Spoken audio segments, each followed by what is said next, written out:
तेजस्वी यादव के साथ साथ भाजपा का, और भाजपा के साथ साथ नीतीश कुमार का, और नीतीश कुमार के साथ साथ प्रशांत किशोर का एक बहुत बड़ा टेस्ट होने वाला है।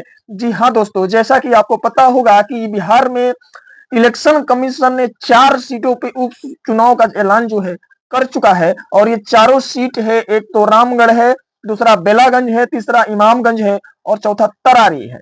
इन 4 सीटों पे 13 नवंबर को चुनाव होना है, और 25 तारीख को नामांकन होगा, यानी कि 25 अक्टूबर को नामांकन होगा, और 30 तारीख से जो उम्मीदवार चाहे तो अपना नाम वापस ले सकता है। 23 तारीख को इसका रिजल्ट आएगा, और 13 नवंबर को इसका वोटिंग हो जाएगा।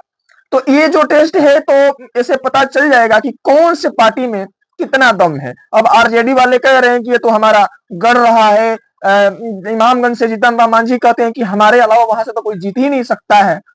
तो अब देखना ये होगा कि इन चारों पार्टी, इन चारों सीटों में जो उम्मीदवार होंगे, कौन से पार्टी कहां पे कौन सा उम्मीदवार उतारेगी, चाहे भाजपा कहां से उतारेगी, जदयू कहां से उतारेगी, और आरजेडी हो गई। और प्रशांत किशोर की अगर आप बात करेंगे तो प्रशांत किशोर तो कहते हैं कि चाहे आसमान जमीन पे उतर आए, हम तो किसी के साथ गठबंधन नहीं करने वाले हैं। तो देखिए, बड़ा ही इंटरेस्टिंग चुनाव होने वाला है। कौन कहां से जीतेगा, कौन कहां से हारेगा। एक तरफ तेजस्वी यादव वापिस से आभार यात्रा निकालने वाले हैं और जनता के पास वापिस से जाने वाले हैं, वहीं दूसरी तरफ भाजपा वाले हैं जो 2025 के विधानसभा चुनाव में ये कह रहे हैं कि हम लगभग 225 सीटें जीत रहे हैं। तो आप इसी चुनाव में इसी टाइम पता चल जाएगा कि 2025 का जो विधानसभा जो चुनाव होने वाला है, किसमें कितना दम है और कौन कितना दावा कर रहा है, अपने पे दावे पे कितना खरा उतर रहा है। इस बात का पता इन 4 सीटों पे उपचुनाव में ही पता चल जाएगा कि किसमें कितना दम है। वहीं जन सुराज पार्टी के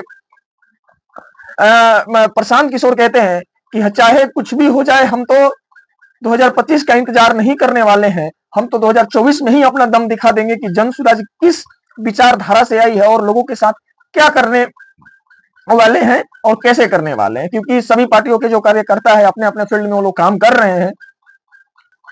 वहीं तेजस्वी यादव कहते हैं कि भाजपा और जदयू को 2025 के विधानसभा चुनाव में मैं पूरी तरीके से उखाड़ फेंक दूंगा और अपनी पार्टी का जो इंडिया अलायंस है उनका सरकार बनेगी। तो इस तरीके के दावे जो है हर दिन लगातार तेजस्वी यादव कर रहे हैं, और वो कह रहे हैं कि हम तो प्रशांत किशोर को जानते भी नहीं है कौन है वो, कौन है, उनको तो राजनीति ही करना नहीं आता है, क्योंकि वो एक दूसरे का डाटा लेकर के दूसरे को डाटा देते हैं और यही इनका काम रहता है। अगले साल इनके साथ रहते हैं, उसके अगले साल उनके साथ रहते हैं।